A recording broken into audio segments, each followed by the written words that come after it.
अगर आप भी बेटियों के बाप हैं तो ये कहानी आपकी आंखों में आंसू ले आएगी और आपको मजबूर कर देगी सोचने पर कि कहीं आप भी तो ये गलती नहीं कर रहे।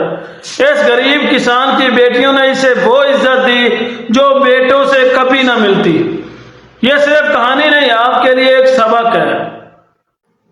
अस्सलाम वालेकुम मेरे प्यारे भाइयों और बहनों। आज की कहानी एक ऐसे बात की है जिसकी जिंदगी में बेटियों ने वो मौजज़ा कर दिखाया जिसकी उसे उम्मीद भी नहीं थी। ये कहानी उन लोगों के लिए एक बड़ा सबक है जो बेटियों को बोझ समझते हैं। वीडियो को आखिर तक जरूर देखें क्योंकि आखिर में आपके लिए एक बहुत खास दुआ भी है। एक बस्ती में रामू नाम का एक किसान रहता था। रामू बहुत गरीब था लेकिन दिल का बहुत अमीर था। अल्लाह ने उसे 3 बेटियों से नवाजा था। रामू अपनी बेटियों को देखकर जिया करता था, बहुत प्यार करता था उनसे, लेकिन मोहल्ले के लोग उसे जीने नहीं देते थे। जब भी रामू गली से गुजरता लोग आवाजें कसते, उसे बुरा भला कहते, अरे रामू तेरी 3 बेटियां हैं, तू इनकी शादी कैसे करेगा? उनको खिलाओगे कहां से? कोई बेटा होता तो तुम्हारा सहारा बनता। रामू उनकी बातें सुनकर उदास तो होता लेकिन फिर मुस्कुरा देता, कहता साहब बेटियां तो अल्लाह की रहमत होती हैं और मेरा रब अपनी रहमत का बोझ किसी पर नहीं डालता। फिर एक वक्त ऐसा आया दोस्तों कि बस्ती में कहत पड़ गया। बादलों ने बरसना छोड़ दिया, सूरज आग बरसाने लगा, खेत सूख गए, जमीनें बंजर हो गई, जिसने हंसती बस्ती को वीरान कर दिया। घरों में फाके होने लगे।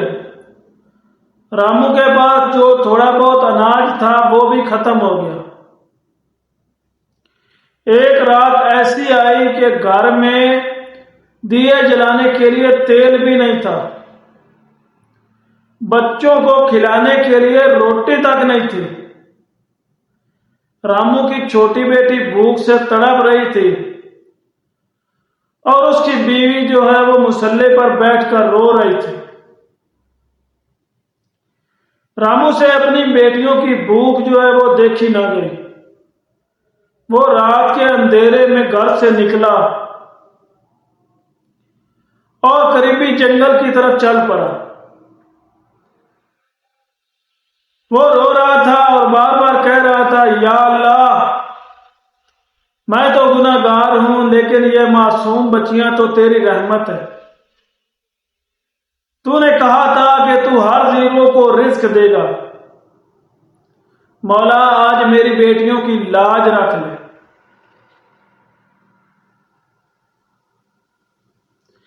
जंगल में चलते चलते रामू पुरानी किसी खंडरनुमा इमारत के पास पहुंचा। वहां उसे एक बूढ़ा शख्स मिला जिसका चेहरा नूर से चमक रहा था। उस बुजुर्ग ने रामू को देखा और पूछा, बेटे इस आधी रात को यहां क्यों रो रहे हो? रामू ने जो अपने आप पर बीती थी वो उस बुजुर्ग को सुना दी। दोस्तों यहां पर आपसे एक गुजारिश करूंगा, अगर ये कहानी आपके दिल को छू रही है, आपको अच्छी लग रही है, तो एक लाइक तो बनता है, क्योंकि आपका एक लाइक एक इस कहानी को हजारों लोगों तक पहुंचा सकता है। और ऐसे ही सबक अमोल और हकीकत पर मबनी कहानियां देखने के लिए अभी इस चैनल को सब्सक्राइब कर लें और घंटी का बटन जो है वो दबाना ना भूलें ताकि आप कोई भी नई वीडियो मिस ना करें। आपके कमेंट्स मुझे बताएंगे कि ये कहानी आपको कैसी लगी। अब बात करते हैं आगे। दोस्तों, जब रामू ने बुजुर्ग को अपने आप पर जो बीती वो सुनाई तो बुजुर्ग ने मुस्कुरा कर कहा, तुम्हारी बेटियों ने तुम्हारे लिए रिज्क का दरवाजा खुलवा दिया। देखो, जाओ इस पीपल के दरख्त के नीचे खुदाई करो। रामू ने हैरत से वहां जाकर खुदाई शुरू की। कुछ ही देर में उसे मिट्टी के अंदर से एक छोटा सा मटका मिला जो चांदी के सिक्कों से भरा हुआ था। जब वो पीछे मुड़ा तो वो बुजुर्ग वहां से गायब हो गया। जैसे ही उसने पीछे मुड़कर देखा तो वो बुजुर्ग अपनी जगह पर नहीं था। रामू समझ गया कि अल्लाह ने उसकी बेटियों के सदके उसकी गैबी मदद की है। लेकिन मेरे प्यारे दोस्तों, आजमाइश अभी खत्म नहीं हुई थी। जब रामू को वो खजाना मिला और उसके दिन फिर गए तो गांव के कुछ हासिद लोग, हसद करने वाले, उनको ये बात हजम न हुई। उन्होंने बादशाह के सिपाहियों को खबर दी कि रामू को कहीं से ममनुआ खजाना मिला जो कि रियासत की मलकियत है। एक सुबह जब सूरज अभी निकल ही रहा था, बादशाह के सिपाहियों ने रामू के घर का घेराव कर लिया। सिपाहियों के सरबराह ने गुस्से से कहा, रामू, तुमने रियासत का माल छुपाया है, तुम्हें बादशाह के दरबार में पेश होना होगा और ये तमाम दौलत वापस करनी होगी, वरना तुम्हें उम्र भर के लिए जेल भेज दिया जाएगा। देखो दोस्तों, रामू परेशान हो गया।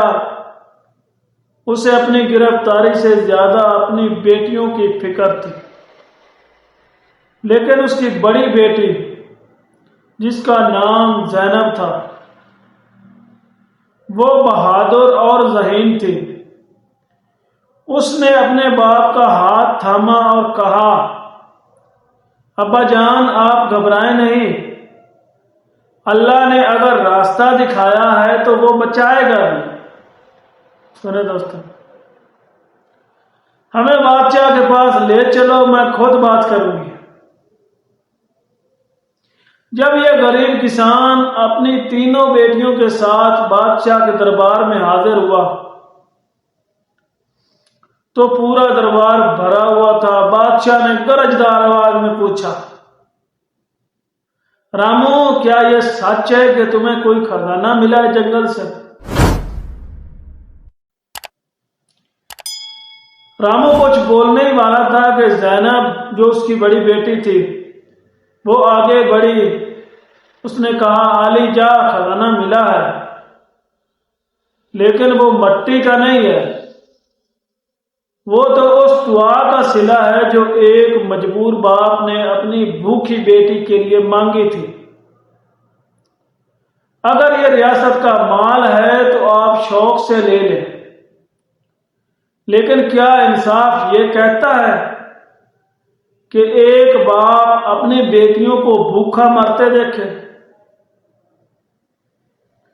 बादशाह जैनब की जुर्रात और सच्चाई देखकर दंग रह गया। उसने हुक्म दिया कि इस मामले की छानबीन की जाए। जब बादशाह को पता चला कि रामू ने इस खजाने का बड़ा हिस्सा, मतलब इस खजाने का ज्यादा हिस्सा, उसने पहले ही बस्ती के दूसरे गरीब लोग थे, बेवाओं में, जो मतलब बेवा थी, उनमें बांट दिया, तो उसकी आंखों में आंसू आ गए बादशाह की। बादशाह ने तख्त से उतरकर रामू के कंधे पर हाथ रखा और कहा, आए किसान रामू, लोग सच कहते थे कि तुम्हारे पास बेटा नहीं है जो तुम्हारी ढाल बने, लेकिन मैं आज देख रहा हूं कि तुम्हारी ये बेटियां तुम्हारे लिए किसी फौज से कम नहीं है। इनकी दुआ और अक्ल ने ना सिर्फ तुम्हें बचाया बल्कि मेरा दिल भी जीत लिया। बादशाह ने न सिर्फ वो खजाना रामू को तोहफे में दे दिया बल्कि उसे शाही जमीनों का निगरान भी मुकर्रर कर दिया। यूं रामू की जिंदगी में वो खैरो बरकत आई कि उसकी नस्लें संवर गई। दोस्तों, बेटे अल्लाह की रहमत नेमत होते हैं और बेटियां जो होती हैं वो अल्लाह की रहमत होती हैं। मेरे भाइयों, इस वाक़े से हमें यह सीखने को मिलता है कि जब हम अल्लाह की दी हुई नेमतों, रहमतों, बेटियों की कदर करते हैं तो अल्लाह मुश्किल तरीन वक्त में भी गैर से मदद फरमाता है। कभी अपनी बेटियों को कमज़ोर न समझे, क्योंकि वो अल्लाह की वो रहमत है जो अर्श इलाही से बरकत लेकर आती है। दोस्तों, इसके साथ ही मैं आपसे इजाज़त चाहता हूँ। अल्लाह हम सब का हामी नासिर हो।